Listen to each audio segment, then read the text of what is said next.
अगर आपके ऊपर भी DUI यानी कि ड्राइविंग अंडर इन्फ्लुएंस का फाइन है, जिसका मतलब होता है कि आप ड्रिंक एंड ड्राइव के केस में आपका नाम है या आपके ऊपर कोई चार्जेस हैं और आप जाना चाहते हैं कनाडा फॉर विजिटर वीजा या फिर टूरिस्ट वीजा, तो आपको अपने ऑप्शंस एंड इस प्रोसेस को अच्छे से समझना होगा। Number 1, determine the equivalent Canadian offence.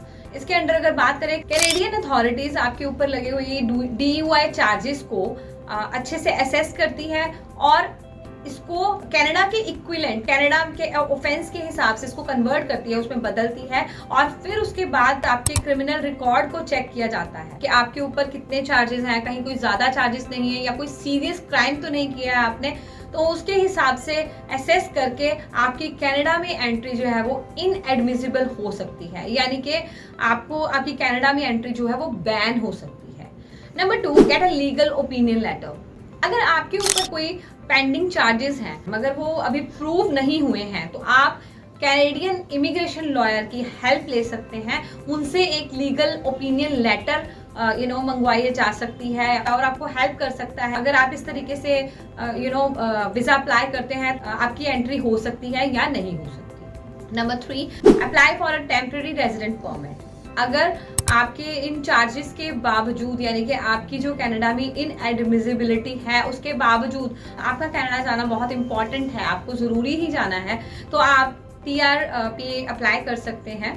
इसके लिए आपको आपकी एंट्री के कारण जो है, वो जो रीजंस आप दे रहे हैं वो ऐसे होने चाहिए कि आप किसी भी तरह से कैनेडियन सोसाइटी के ऊपर कोई भी किसी भी तरह का कोई रिस्क नहीं है, उनकी सेफ्टी को लेके कोई रिस्क नहीं है। इसकी फीस अप्रोक्सीमेटली $230 कैनेडियन रहेगी। अगर आपका एक बार वीजा अप्रूव हो जाता है तो ये यूजुअली 3 इयर्स तक वैलिड होता है, मगर आपको अपनी वैलिडिटी एक्सपायर होने से पहले पहले कनाडा को छोड़ के जाना होगा या फिर एक नया TRP यानी कि टेम्परेरी रेजिडेंट परमिट जो है वो अप्लाई करना होगा।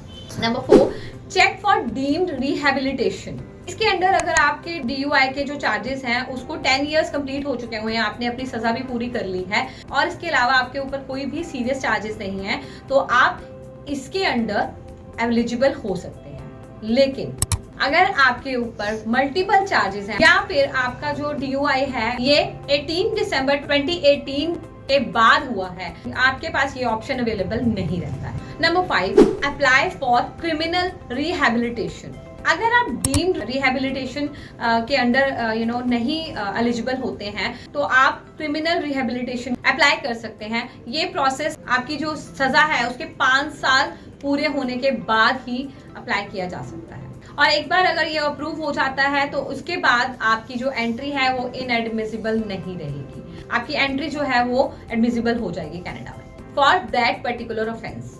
अगर आप जानते हैं कि आप कनाडा में इनएडमिसिबल हो सकते हैं, तो कनाडा में एंट्री करने की कोशिश आपके लिए सीरियस प्रॉब्लम्स क्रिएट कर सकती है। सो अगर आप भी विजिटर या फिर टूरिस्ट वीजा अप्लाई करना चाहते हैं कनाडा में, तो इन सब चीज़ों का आपको ध्यान रखना चाहिए।